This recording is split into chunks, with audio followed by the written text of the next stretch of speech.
Hey everyone, welcome back to another week of NHL DFS preview videos. I'm McKinley412, here to break down the 9-game slate for Monday night. If you haven't used it already, we are still open to that coupon code of POWERPLAY for a free day of access into our NHL Discord channel. Just go to our website, FSi DFS.com. You'll hit the subscriptions page and you'll see a daily package possibility. Click the daily package, type in the coupon code POWERPLAY, and you'll get a free daily access there. We'd love to have you. If you don't want to join us, totally fine, but at least hit a subscribe button, drop a comment down below letting me know what you like about these videos. It really does mean a lot to me, all the positivity and the feedback that we have been getting throughout the course of the season. So let's just dive right into it. We got three big favorites on the board here: Pittsburgh Penguins at home against Anaheim, Dallas at home against Columbus, and then Vegas at home against Montreal. No sevens on the board. We do have, I think, maybe only our second 5.5 over-under on the board here throughout the course of the season: Rangers and Winnipeg. So looking out here at the projected goalkeepers, and I did update this. These are now the 2023 save percentage numbers. Obviously, you can see guys like Swayman and Ottinger have just been absolutely unreal so far to start the year. This is unsustainable. Linus Ullmark led the league last year with, I think, 936 save percentage, and even that was just unbelievably high of what he was able to accomplish throughout the course of the season. So your average NHL goaltender is going to be around 905 to 910. So yeah, 957 and 952. Do not expect that, but they are incredible goalies. So it's not like it's some journeyman who's posting up these numbers. Swayman and Ottinger are proven NHL All-Star caliber goalies. So that's where that is. Anderson's really struggling for Carolina. Really, all the Carolina goalkeepers are struggling. Even if it's Ranta, he's struggling as well. Ingram, at the time of this video, is confirmed already. Everybody else is just projected at this point in time. So let's talk about some line stacks here. Top line stack is going to be Guentzel, Crosby, and Rust. Pittsburgh is the second biggest favorite on the board, but essentially they're the biggest favorite on the board because they also do have that 6.5 over-under total, unlike the Dallas game. Rust, 5.5K, top power play unit. He finally got promoted. Raquel is off of that top power play unit. Rust moves into his spot, which makes stacking this line even better. I'm going to have a lot more interest with him in that regard. Rust, he just had 7 shots on goal in his last game, and he's had 3 shots or more in 5 of his 8 games. So he is able to provide you with a little bit of a floor. He's got points, so a goal or an assist in 6 of the 8 games, and then he's skating alongside Crosby and Guentzel on top power play unit as well. So I think he's just far too cheap. He is the cover guy of this video for a very reason. If you are building cash games, I do think that he's the first guy that you would be plugging in here. Guentzel, I do want to talk about him a little bit. He hasn't really, lit the lamp too much to start the season. I don't want to say he's been a disappointment. He's been fine, but he could be even better. When looking at the goals above expected metric on moneypuck.com, you can see he's actually 6th worst in the entire league. Essentially, he's just unlucky. That's what it means. He's been the 6th unluckiest guy at scoring goals.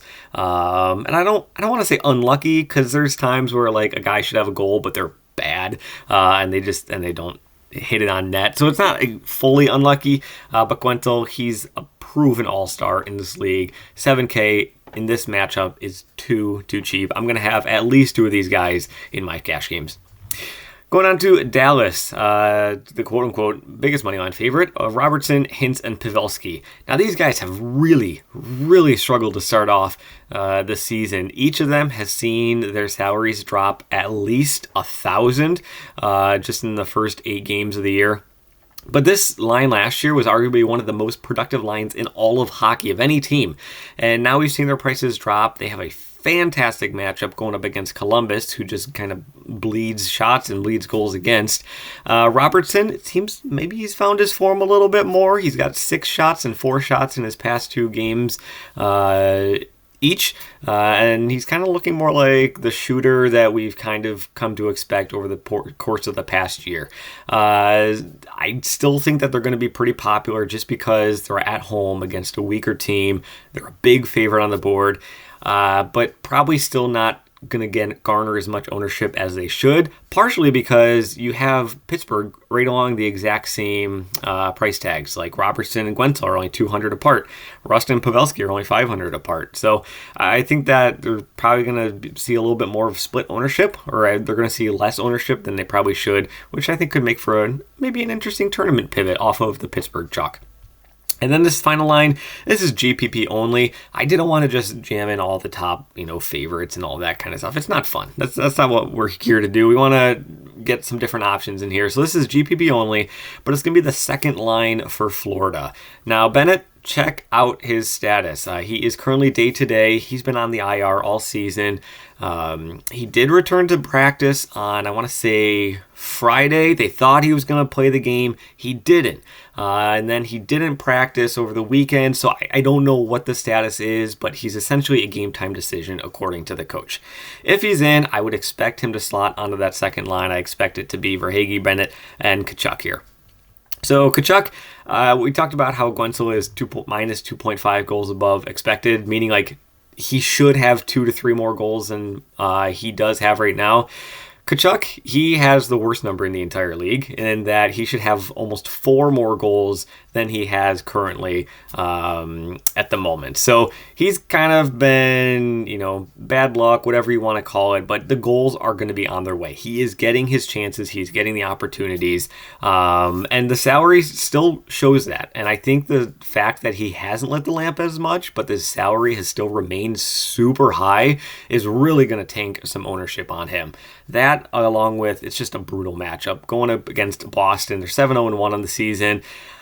I still don't think Boston's as good as the record states. I think they're really getting carried by 2 phenomenal goaltenders in Swayman and Ullmark. And yes, I fully admit, Boston defensively is just strong in general. They don't allow a whole lot of shots. They have 2 strong goaltenders, which is why this is GPP only. But I do think that Florida is capable of getting at least 3 goals here tonight. And that the second line is probably going to be the line where it's coming from. But yeah. Notable special teams before we get into individual plays. You can see the Rangers, they have the second, again, these are 2023 stats. Rangers have the second best power play unit so far over the course of the season, facing off against a very weak Winnipeg penalty kill, so you're going to have a great advantage with that New York power play units. And then same with Detroit and Tampa Bay, both top 4 in power play units, facing lower half penalty kill teams in Seattle and the Islanders. Now, these are obviously not all of the matchups, but these were the 3 that really stood out compared to everybody else. Everything else was pretty, there was not much to discuss. These are the 3 big ones that I did want to talk about. So heading to the individual plays, Brayden Point, 7.6K. I'm going to have a lot of interest in Tampa Bay as well. You can see they're a pretty hefty home favorite at minus 160, 6.5 over under. I just like the top line of Tampa Bay, or top power play unit for Tampa Bay. Like I said, I already mentioned that, they're doing really well. They're going up against the middle tier Seattle penalty kill. But Point, if you are playing him, you could pair him with Kucherov if you want to. If you are looking for that power play unit, it's going to be Point, Kucherov, Steven Stamkos here at 7.2K. Victor Hedman, I think he's 5'9". I don't have him on my favorite individual plays though. And then Paul at 4K. He continues to do very well, and his salary continues to not move anywhere. But he's going to have another great opportunity in this game to do well on the power play unit for Tampa. So if you are looking very cheap at defender, I think that Paul could get you there. He just doesn't have the greatest of floor, which is another reason why his salary is pretty low. Speaking of floor, Eichel, he provides all the floor. And given Vegas is a minus 250 favorite against a Montreal team that likes to go up and down the ice, I think that he's going to be a pretty popular play.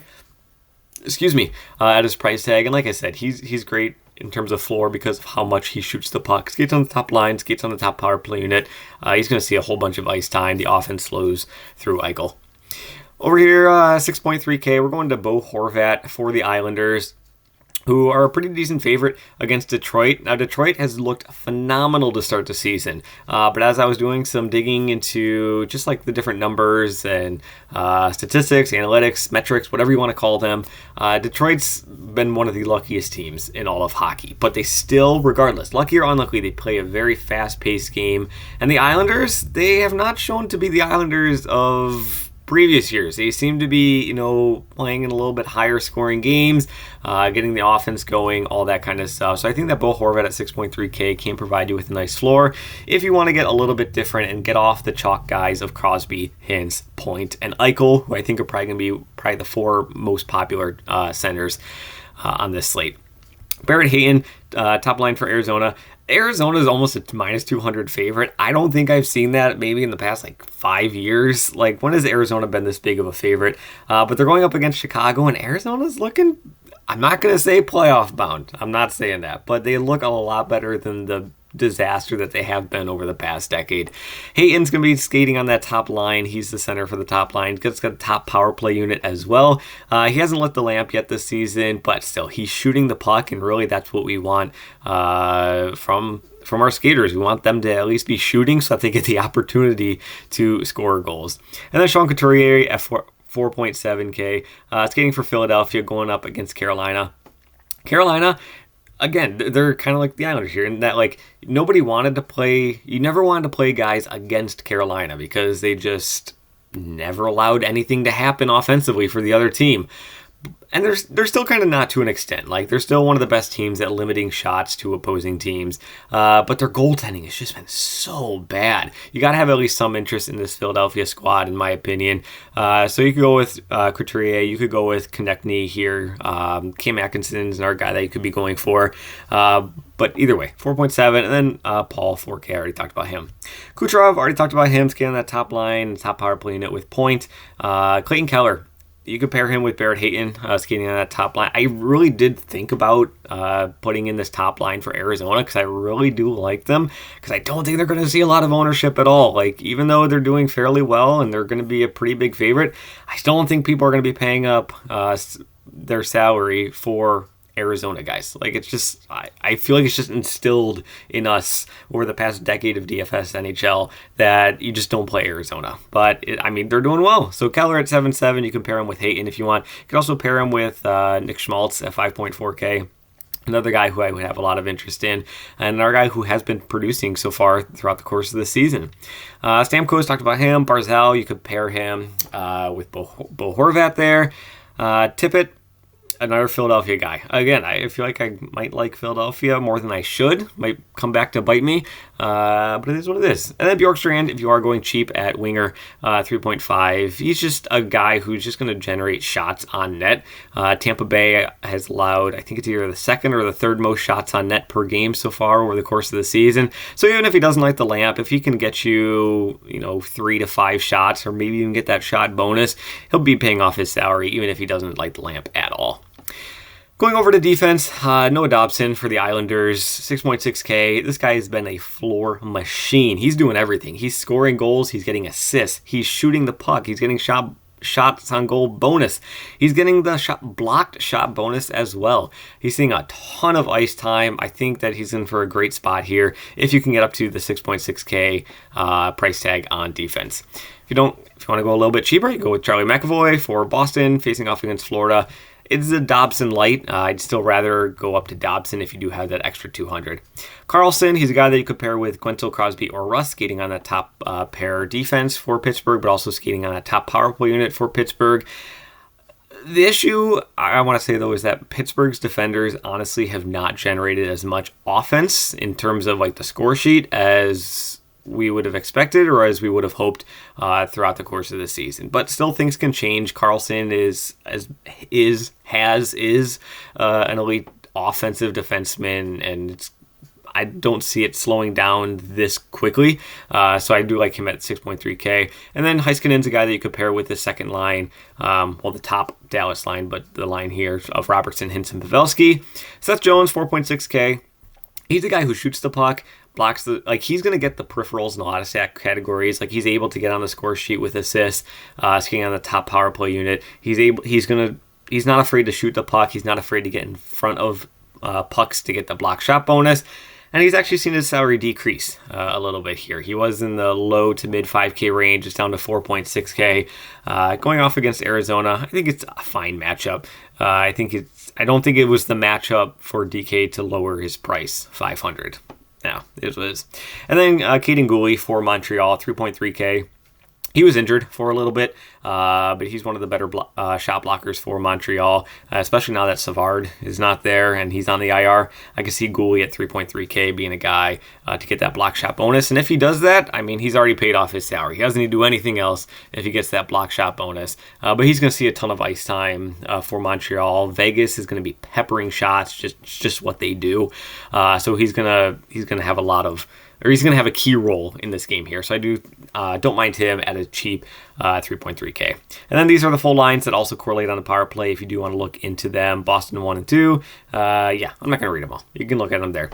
But yeah, so that's kind of covers the slate for Monday. Thank you for watching again. Really do appreciate it. And then, yeah, so we'll be back on Tuesday. Good luck in your contest as always, and we'll see you tomorrow.